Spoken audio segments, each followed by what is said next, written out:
देखिए, train rider आपको जो भी जानकारी देगा वो सही देगा, और मैं हमेशा ये कोशिश करता हूँ कि मैं आपको सही जानकारी दूँ, पॉजिटिव जानकारी दूँ, और आपके मन में जितना हो सके उतना पॉजिटिविटी भर पाऊँ। क्योंकि होता है ना कि नेगेटिव भरने वाले तो बहुत लोग हैं, लेकिन पॉजिटिव भरना बहुत टफ है। आपके 1 मिनट में आपका माइंड जो है वो नेगेटिव की ओर अट्रैक्ट हो जाएगा, लेकिन पॉजिटिव करने के लिए हमें काफ़ी टाइम चाहिए।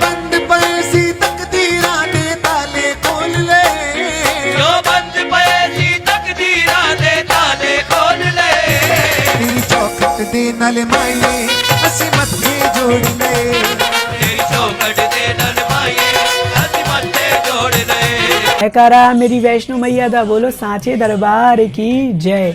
जय माता दी। एक और नए नज़ारे के साथ नई प्यारी सी वीडियो में आप सभी माता के भक्तों का एक बार फिर से बहुत बहुत स्वागत है। मेरा नाम है आयुष और आप देख रहे हैं आपका प्यारा YouTube channel as well as Facebook page train rider. इस वीडियो में हम आपको माता रानी के नए दर्शन कराने के साथ साथ माँ भगवती की यात्रा से संबंधित इस समय की नई सही जानकारी साझा करने वाले हैं, इसलिए इस वीडियो को आप सब पूरा देखिएगा। वीडियो की शुरुआत हो रही है माता रानी के यात्रा गेट के साथ, जहां से हमारी यात्रा की शुरुआत होती है। आप सब देख पा रहे हैं कि यहाँ पर भक्तों का चहल पहल हमें किस प्रकार से देखने को मिल रहा है। एक नई जानकारी आप सबके लिए, काफ़ी भक्त RFID कार्ड के लेकर काफ़ी कंफ्यूज में है और ये पूछ रहे हैं कि हम कहाँ से RFID कार्ड लें, हमें कहाँ पर 24 घंटे RFID कार्ड मिलेगा। तो आप देख रहे हैं कि यात्रा गेट के पास एक नया काउंटर बनाया गया है। जी हाँ, ये वही काउंटर है जहाँ से भक्त RFID कार्ड प्राप्त कर रहे हैं और माता रानी की यात्रा कर रहे हैं। अब काफ़ी भक्त कह रहे हैं कि हमें यात्रा के लिए जो रजिस्ट्रेशन कराना है उससे कोई फ़ायदा नहीं है, लेकिन मैं आपको बता दूं कि अगर आप रजिस्ट्रेशन करा के जाते हैं यात्रा के लिए तो आपको यहाँ पर RFID कार्ड 24 घंटे मिल जाएगा और आसानी से मिल जाएगा। देख पा रहे हैं भक्तों का भीड़ बिल्कुल नहीं है और यहाँ से 24 घंटे उन्हीं भक्तों को RFID कार्ड मिल रहा है जो ऑनलाइन रजिस्ट्रेशन करा के जा रहे हैं RFID कार्ड के लिए। इसीलिए मैं आपको यही कहूँगा कि RFID कार्ड के लिए ऑनलाइन रजिस्ट्रेशन करा लें अगर स्लॉट्स अवेलेबल है तो। अगर नहीं अवेलेबल है तो परेशान मत होइए, कटरा पहुंच जाइए, किसी भी काउंटर से RFID कार्ड ले लीजिए और अपनी यात्रा की शुरुआत कर लीजिए। अगर आप कटरा पहुंचते हैं RFID कार्ड लेते हैं तो आपको अपना नाम, अपने एरिया का पिन कोड, अपना मोबाइल नंबर बताना है और आपको RFID कार्ड मिल जाएगा। या फिर आप अपने साथ आधार कार्ड और डॉक्यूमेंट भी कैरी कर सकते हैं और आप उनको आधार कार्ड दे के भी अपना RFID कार्ड ले सकते हैं, आपको तुरंत RFID कार्ड मिल जाएगा। लेकिन याद रखिएगा कि जो और काउंटर हैं वो सुबह 5 बजे से लेकर रात 10 बजे तक खुले हैं, लेकिन यहाँ पर जो काउंटर बनाया गया है यानी बाणगंगा चेक पोस्ट के पास जो काउंटर बनाया गया है ये 24 घंटे खुले हैं उन भक्तों के लिए जो अपना रजिस्ट्रेशन ऑनलाइन करा के आ रहे हैं। तो ये आपके लिए काफ़ी बड़ी जानकारी है। वहीं माता रानी के दर्शन करते करते हम पहुँच चुके हैं माँ भगवती की यात्रा में आने वाले एक और पड़ाव के पास, जिसे हम अर्धकुंवारी मंदिर साथ ही साथ गर्भजून गुफा कहते हैं। यहाँ पर आप देख रहे हैं भक्तों का चहल पहल में किस प्रकार से देखने को मिल रहा है और काफ़ी भक्त माता रानी के भव्य गर्भजून गुफा में होकर माता रानी के दर्शन करने के लिए जाते हैं और अपने आप को धन्य कर लेते हैं। अगर आप भी यहाँ पर दर्शन करना चाहते हैं तो आपके लिए 2 प्रो टिप। पहला ये कि आप यहाँ पर पहुँचिए, गर्भजून पर्ची काउंटर से अपना पर्ची कटाइए। यहाँ पर देख लीजिए आपका नंबर अगर ज़्यादा समय बाद आने वाला है तो आप माता रानी के भवन की ओर प्रस्थान करिए हेमकोठी मार्ग से और माता रानी के भवन से दर्शन करने के बाद आप भैरव बाबा के दर्शन कर लीजिए और उसके बाद जब आप रिटर्न आते हैं तो आप यहाँ पर आकर पता कर लीजिए। अगर आपका नंबर आता है तो आपको दर्शन करने का सौभाग्य मिल जाता है। अब दूसरा बड़ा प्रो टिप आप सबके लिए जो आपके लिए जानना बहुत ज़रूरी है, अगर आप दोपहर में यहाँ पर पहुँचते हैं तो आपके लिए एक बहुत बड़ा एडवांटेज होता है। होता क्या कि भक्त जो है वो यही सोचते हैं और आगे निकल जाते हैं और इससे क्या होता है कि नंबर की संख्या डिक्रीज होने लगती है, क्योंकि यहाँ पर जो दर्शन होता है ना वो नंबर के हिसाब से होता है, यानी वेटिंग समय के हिसाब से होता है। अगर भक्तों की संख्या ज़्यादा होती है तो वेटिंग समय ज़्यादा होता है, भक्तों की संख्या कम होती है तो वेटिंग समय कम होता है और नंबर चलता रहता है कि इतने नंबर चल रहे हैं, इतने नंबर पर आपका नंबर आएगा। तो जब भक्त ज़्यादा आगे बढ़ जाते हैं तो नंबर बहुत तेज़ी से डिक्रीज हो जाता है और दोपहर के वक्त अगर आप जाते हैं तो आप यहाँ पर शामिल हो सकते हैं। इस तरह से आपका नंबर डिक्रीज होगा तो आपका नंबर आने के चांसेस बढ़ जाएंगे और आप यहाँ पर इस तरह से बैठे रहेंगे और वो आपको जो है अंदर जाने की परमिशन दे देते हैं। यहाँ पर करीबन 1.5 घंटा या 2 घंटे का मार्जिन चलता रहता है, मतलब दर्शन के लिए वो एंट्री शुरू करते हैं 1.5 से 2 घंटे में और फिर उसके बाद वो एंट्री क्लोज करते हैं। फिर आगे जो आने वाले 1.5-2 घंटे में फिर एंट्री को शुरू करते हैं और इस तरह से भक्त जो है यहाँ पर जाकर दर्शन कर सकते हैं। तो ये आपके लिए बड़ा प्रो टिप है और आप माता रानी के दर्शन बहुत अच्छी तरीके से कर सकते हैं। वहीं यहाँ पर अगर वेटिंग समय की बात करें इस समय तो लगभग 30 से 35 घंटे का वेटिंग समय अभी चल रहा है और वेटिंग समय मैंने आपको बताया कि भक्तों की संख्या के ऊपर डिपेंड करता है। संख्या की बात कर लीजिए तो फिलहाल इस समय भक्तों की संख्या वही 30 से 35 हज़ार के आसपास में चल रही है और संख्या बढ़ती रहती है, घटती रहती है, इसलिए कोई एक कंफर्मेशन संख्या का डिटेल नहीं समझ में आता है। तो इस तरह से आप माता रानी के दर्शन कर सकते हैं, किसी प्रकार से कोई भी दिक्कत नहीं है।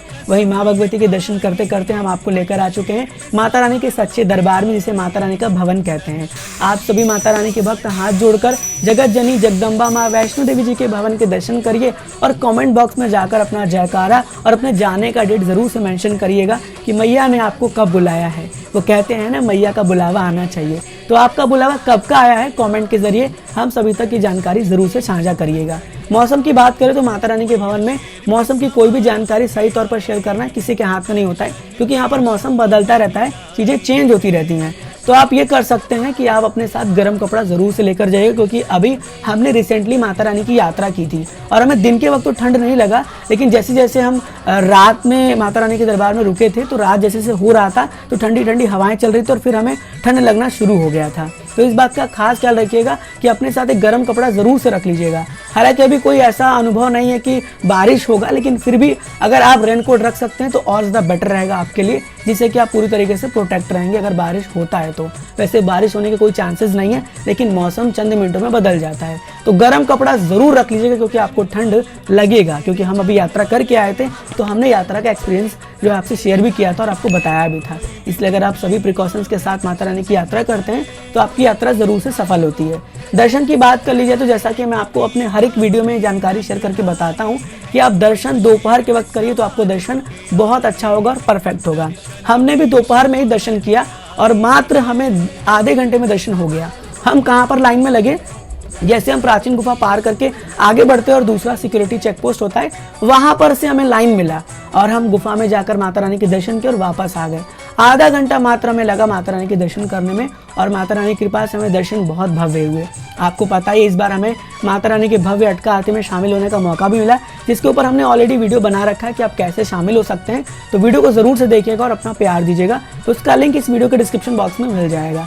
इस तरह के दर्शन के पूरे प्रक्रिया होते हैं और याद रखिएगा जब आप दर्शन के लिए जा रहे हैं तो आप अपने साथ कुछ भी नहीं लेकर जा सकते। सिर्फ आपके पास पैसा और कोई डॉक्यूमेंट है, कोई जरूरी कागजात है तो वो होगा और प्रसाद होगा। इसके अलावा मोबाइल फोन, आपका स्मार्ट वॉच, कोई अलग प्रकार का कोई खाने पीने की वस्तु है, कुछ भी है तो ऐसा कुछ भी आप नहीं लेकर जा सकते। सिर्फ आपको अपने साथ पैसा और जरूरी कागजात रखना है। इसके अलावा कुछ भी एंट्री नहीं दी जाएगी और प्रसाद रहेगा आपके साथ। तो आप दर्शन करके फिर जो है आराम से आ सकते हैं। वहीं भैरव बाबा के दर्शन की बात करें तो भैरव बाबा के दर्शन बहुत अच्छी तरीके से होते हैं भक्तों को, और भैरव बाबा के दर्शन भी भक्तों को आराम से हो जाते हैं, कोई दिक्कत परेशानी नहीं होता है। वहाँ पर ऐसा नहीं है कि आप सामान लेकर नहीं जा सकते। अगर आपके पास सामान है तो आप सामान से भी भैरव बाबा के दर्शन करने के लिए मंदिर में जा सकते हैं। वहाँ लॉकर की व्यवस्था नहीं होती है, तो आप आराम से अपना सामान जो है वो लेकर जाइए मंदिर में, दर्शन कर लीजिए। हालांकि भैरव बाबा के मंदिर में वीडियोग्राफी फोटोग्राफी प्रोहिबिटेड है, तो ध्यान रखिएगा इस बात का कि आप फोटो और वीडियो वहां पर ना क्लिक करें। इसीलिए हमने आपके किसी भी डिजिटल यात्रा में आपको दिखाया नहीं है कि हमने कोई वीडियो या फोटो वहां पर जाकर कैप्चर किया हो। जहां पर ऐसा लिखा होता है कि यहाँ वीडियो फोटो मना है तो वहां पर हम नहीं कैप्चर करते हैं और हमें इस चीज़ का पालन करना चाहिए। तो फिलहाल ये सभी प्रकार की जानकारी थी माता रानी के दर्शन से। अब बात की जाए अगर सुविधाओं की, तो इस समय माता रानी की कृपा से सभी प्रकार की सुविधा भक्तों को मिल रही है। भक्त आसानी से माता रानी के दर्शन के लिए जा रहे हैं। अगर अपना प्लान बना चुके हैं, दर्शन के लिए जा रहे हैं तो बहुत अच्छी बात है, लेकिन प्लान बनाने वाले हैं तो संडे सैटरडे को छोड़कर प्लान बनाइएगा, क्योंकि इस समय भक्तों का रश ज़्यादा हो जाता है, हॉलीडेज पड़ जाते हैं, वीकेंड पड़ जाता है, तो भक्त ज़्यादातर माता रानी के दर्शन के लिए जाते हैं और भीड़ बढ़ जाती है, संख्या ज़्यादा हो जाती है। इसीलिए अगर आप प्लान बना रहे हैं तो छोड़ के बनाइए, और बना चुके हैं तो माता रानी पर भरोसा रखकर माता रानी के दर्शन के लिए जाइए। अब आते हैं कटरा शहर की बात करते हैं। देखिए, मैं आपको कितनी बार अपनी वीडियो में बता चुका हूँ और फिर से बता रहा हूँ कि कटरा के गली गली में होटल, गेस्ट हाउस सब हैं। तो ऐसा नहीं है कि आपको वहाँ जाके होटल नहीं मिलेगा, परेशानियों का सामना करना पड़ेगा। नवरात्रों में माता रानी के कितने भीड़ होते हैं आपको पता ही होगा, कितने भक्तों की संख्या होती है, लेकिन सबको होटल मिलता है। ऐसा नहीं किसी को होटल नहीं मिलता है, कॉस्टिंग थोड़े बढ़ जाते हैं लेकिन मिलता ज़रूर है। तो ऐसा मत सोचिए कि आपको होटल नहीं मिलेगा या कुछ प्रॉब्लम होगा, ऐसा कुछ नहीं होगा। आप कटरा में जाके होटल, गेस्ट हाउस कुछ भी है ले सकते हैं, और आप चाहें तो श्राइन बोर्ड के ऑफिशियल वेबसाइट से आप डॉर्मेट्री बुक कर सकते हैं। जो श्राइन बोर्ड का डॉर्मेट्री होता है, त्रिकुटा भवन है, कटरा के निहारिका कॉम्प्लेक्स में आशीर्वाद भवन है, और जो है आपका शक्ति भवन है, उसकी बुकिंग आपको मिल जाती है। अब आ जाते हैं और बात कर लेते हैं दुर्गा भवन की।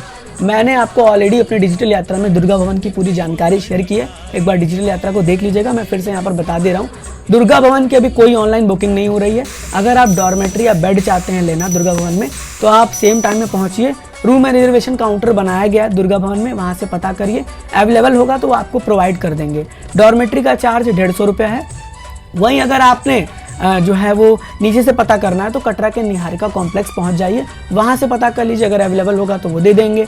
यहाँ से आपको मिल जाता है डॉर्मेट्री का जो कि पेड होता है। और अगर फ्री में यानी निःशुल्क शामिल होना चाहते हैं तो पहुंच जाइए दुर्गा भवन। 7 से 8 बजे के आसपास में रात में जो है वो कंपार्टमेंट खुल जाते हैं और वहाँ पर आप आराम करिए, स्टे करिए, फिर माता रानी के दर्शन करके नीचे आ जाइए। तो इस वीडियो में हमने कंप्लीट जानकारी आपसे शेयर कर दी है इस समय की। आने वाले समय में हम टाइम टू टाइम वीडियो लेकर आते रहेंगे। देखिए, ट्रेन राइडर आपको जो भी जानकारी देगा वो सही देगा, और मैं हमेशा ये कोशिश करता हूँ कि मैं आपको सही जानकारी दूँ, पॉजिटिव जानकारी दूँ, और आपके मन में जितना हो सके उतना पॉजिटिविटी भर पाऊँ। क्योंकि होता है ना कि नेगेटिव भरने वाले तो बहुत लोग हैं, लेकिन पॉजिटिव भरना बहुत टफ है। आपके 1 मिनट में आपका माइंड जो है वो नेगेटिव की ओर अट्रैक्ट हो जाएगा, लेकिन पॉजिटिव करने के लिए हमें काफ़ी टाइम चाहिए होगा। इसीलिए पॉजिटिव सोच के जाइए, अच्छा सोचिए, माता रानी के प्रति आपका भरोसा होना चाहिए, विश्वास होना चाहिए, और आस्था होना चाहिए, और डेडिकेशन होना चाहिए। अगर ये है तो माता रानी के दर्शन आपको बहुत अच्छे होंगे। बहुत जल्द मिलेंगे एक और नए पॉजिटिव वीडियो के साथ। मेरा नाम है आयुष और आप देख रहे हैं आपका प्यारा YouTube channel as well as Facebook page train rider. God bless you all. जय हिंद, जय माता दी। नमो नमो दुर्गा।